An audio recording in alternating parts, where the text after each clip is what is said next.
Hello guys, मेरा नाम है रवि और स्टडी ग्लो में आपका बहुत बहुत स्वागत है। दोस्तों, जैसा कि आप यहाँ पे देख रहे हैं, ये क्या है? एक दीमक है।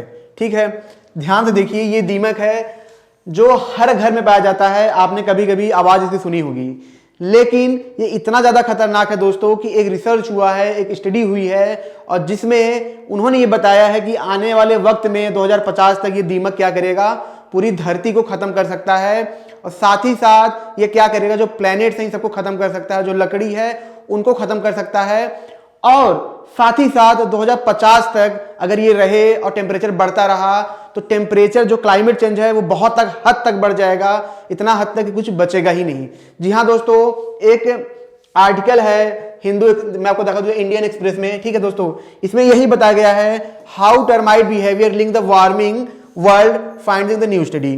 जी हाँ दोस्तों, एक स्टडी हुई है जिसमें यह बताया गया है कि जो क्लाइमेट चेंज है, इसमें जो दीमक है बहुत बड़ा रोल पैदा कर रहा है। और साथ ही साथ क्लाइमेट चेंज के साथ साथ ये एक तरीके से जो लकड़ियां हैं उनको बहुत तेजी से खत्म कर रहा है। लेकिन इसके पीछे रीजन क्या है? देखिए, रीजन ये है, मैं ऐसे समझता हूं, जैसे मान लीजिए क्लाइमेट चेंज है, ठीक है, और यहाँ पे क्या है? दीमक है। दो चीजें हैं, ठीक। दीमक है, ये बढ़ रहा है तो ये भी बढ़ रहे हैं, और जब ये बढ़ रहे हैं तो ये भी बढ़ रहा है। मतलब दोनों एक दूसरे के प्रोपोर्शनल हैं। मतलब कि जितना ज्यादा दीमक बढ़ेगा, क्लाइमेट चेंज भी बढ़ेगा, क्लाइमेट चेंज बढ़ेगा तो दीमक भी बढ़ेंगे। इसको आइए हम समझते हैं। देखिए दोस्तों, जब रिसर्च हुआ तो रिसर्च में सबसे पहले मैं आपको बता दूं कि इनकी लगभग 3000 क्या है? प्रजातियां हैं। ठीक है दोस्तों, ठीक है, लगभग 3000 प्रजातियां हैं जो क्या करते हैं? लकड़ियां खाते हैं। लेकिन रिसर्चर ने उसमें बताया, जो स्टडी हुई है उसमें उन्होंने बताया कि 12 से लेकर 13, ठीक है, ऐसी प्रजाति है जो बहुत तेजी से क्या कर रही है? एक्सपेंशन कर रही है। ठीक है दोस्तों, फिर क्या करते हैं वैज्ञानिक? इनके बारे में स्टडी करते हैं। और स्टडी कैसे करते हैं? लगभग 100 साइंटिस्ट होते हैं दोस्तों। वो क्या करते हैं? 133 जगह पे 133 जगह पे क्या करते हैं? रिसर्च करते हैं, स्टडी करते हैं। लेकिन 133 जगह में आपको बता दूं, अंटार्कटिका को छोड़ के करते हैं। अंटार्कटिका को क्यों छोड़ के करते हैं?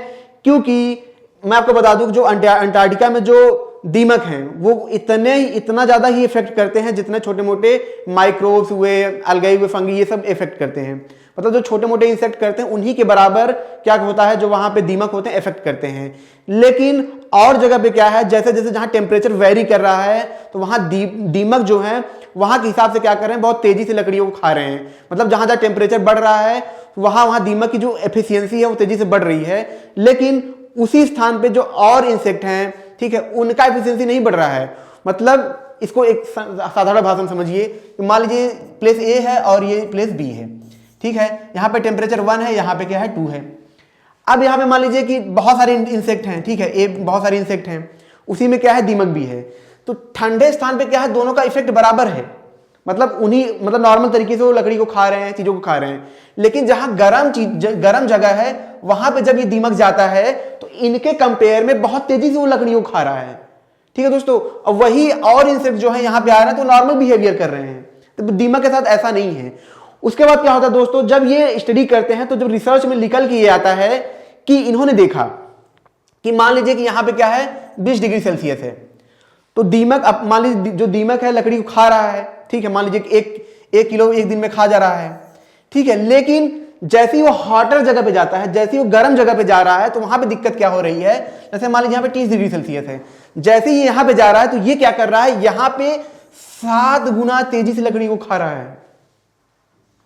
आप सोच सकते हैं कि 10 डिग्री सेल्सियस में, मैं आपको दिखा दूं यहाँ पे कि सिर्फ और सिर्फ 10 डिग्री सेल्सियस के अंतर में, ठीक है, कितना चेंज आ रहा है? 7 टाइम फास्टर।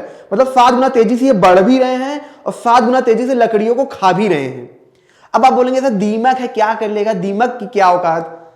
ऐसा नहीं है, ठीक है। कोरोना की बहुत छोटा दिखता भी नहीं है वो, ठीक है, लेकिन ऐसा नहीं है। ये क्या कर रहे हैं? लकड़ी को जब खाते हैं तो मैं आपको बता दूं, एक तो इनकी जनसंख्या बढ़ रही है। दूसरी दिक्कत क्या है? दूसरी दिक्कत ये है कि जब ये लकड़ियों को खाते हैं तो बहुत से ज्यादा ग्रीन हाउस गैसेस पैदा करते हैं। अब आप पूछेंगे सर ये कैसे?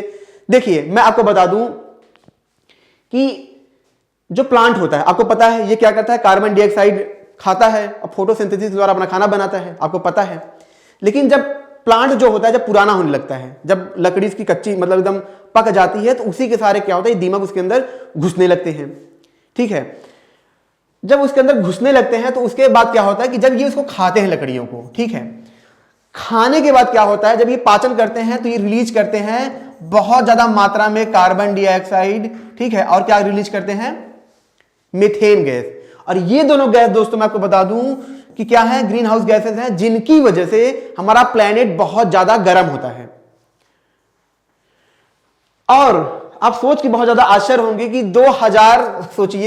2017 में स्टडी हुई थी कि ये बहुत तेजी से बढ़ रहे हैं, और उन्होंने बताया कि 2050 जाते जाते ये क्या होगा, इतना ज्यादा एक्सपेंशन कर जाएंगे कि पूरी दुनिया में फैल जाएंगे। ये जो 13 प्रजाति हैं तो बहुत खतरनाक है, पूरी दुनिया में फैलेंगे। और जब पूरी दुनिया में फैलेंगे और तब क्या होगा कि जो क्लाइमेट चेंज है, जो ग्लोबल वार्मिंग है, उसकी मात्रा बहुत ज्यादा तेजी से बढ़ने लगेगी।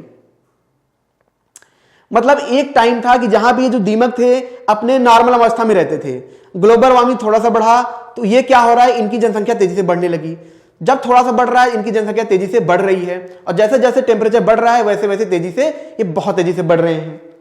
अब दिक्कत क्या है, दिक्कत दोस्तों यह है, स्टडी में यह भी पाया गया है कि क्लाइमेट चेंज की वजह से जहां पे दीमक बहुत ज्यादा अटैक कर रहे हैं, वहां पे दिक्कत यह भी हो रही है कि जैसे जो फ्लावरिंग होती है, ठीक है, जिन साइट पे रिसर्च हुआ पे जो फ्लावर होते थे उनमें क्या हो रहा है कि वो बहुत जल्दी उनका जो मतलब पैदा होने का वो होता है, टाइम होता है, उसके 1 महीने पहले ही बहुत जल्दी हो रहे हैं। जिसकी वजह से वैज्ञानिक ये भी एक बहुत बड़ा चिंता जता रहे हैं कि अगर ऐसा होता रहा तो एक वक्त ऐसा आएगा कि जो पूरा सिस्टम है, जो पूरा इकोसिस्टम है ना, पूरा कोलैप्स कर जाएगा, जिस हिसाब से ये चीजें हो रही हैं। अब आप पूछेंगे सर ये क्या दीमक की वजह से हो रहा है? देखिए, दीमक का रोल होने वाला है फ्यूचर में बहुत बड़ा, लेकिन इसकी शुरुआत कैसे हुई, जो डिसबैलेंस हुआ किसका, टेम्परेचर का, क्लाइमेट चेंज का। जैसे ही क्लाइमेट चेंज में क्या डिसबैलेंस हुआ, उसके बाद इनकी जो स्पीड है ग्रो होने की वो एक्सेलरेट करने लगी है। वहीं पे फ्लावर में प्रॉब्लम आ रहा है, जो अंटार्कटिका में जानवर हैं उनको बहुत ज्यादा दिक्कतें आ रही हैं। तो इस तरीके से खतरनाक है। जैसा कि आप जानते हो कि जो दीमक होता है दोस्तों, वो पहले अंडे देता है, फिर लार्वा में बनता है, फिर धीरे धीरे वो ऐसे बनते हैं। इस तरीके से होता है। ये नॉर्मल इनके पंख आ जाते हैं, फिर ये पंख आ जाते हैं तो तैयार हो जाते हैं, फिर लकड़ी ये खाने लगते हैं। इसी तरीके से होता है। आप सोचेंगे सर दीमक है तो क्या हुआ, हम अपने घर में जो लकड़ी है उनको पेंट कर लेंगे, ये कर लेंगे, बच जाएंगे। ठीक है, आप वहां पे बच सकते हैं, लेकिन जो जंगल है कहां कहां पेंट लगाएंगे, कहां कहां ये करेंगे, वहां तो नहीं कर सकते ना। लेकिन अब आप पूछेंगे सर ये तो बड़ा खतरनाक है, अब तो ऐसे बता रहे कि दुनिया खत्म हो जाएगी। देखिए, जो ये 6वां जो क्या है महाविनाश है, ठीक है, 5 बार मतलब महाविनाश हो चुका है इस धरती पे। इससे पहले आपको पता है कि जो डायनासोर थे उनका महाविनाश हुआ था, और वैज्ञानिक ने इसकी पुष्टि भी कर दी है कि जो 6वां महाविनाश है वो शुरू हो चुका है। तो ये इसी की ओर जा रहा है। क्लाइमेट चेंज हुआ, हर चीज में डिसबैलेंस हो रहा है, इस वजह से हो रहा है। लेकिन जो हमारे वैज्ञानिक है दोस्तों, आने वाले भविष्य में इसका कोई ना कोई रास्ता निकालेंगे। बहुत सारी प्रॉब्लम आती है, पर इंसान ही ऐसा है जो क्या करेगा, उनका सोल्यूशन खोजेगा। तो दोस्तों ये छोटा सा लेक्चर था। अगर ये आपको अच्छा लगा हो तो इसको लाइक करें, कमेंट करें, शेयर जरूर करें, ताकि और भी लोगों को इसके बारे में पता चले। मिलते हैं नेक्स्ट लेक्चर में। Thank you so much.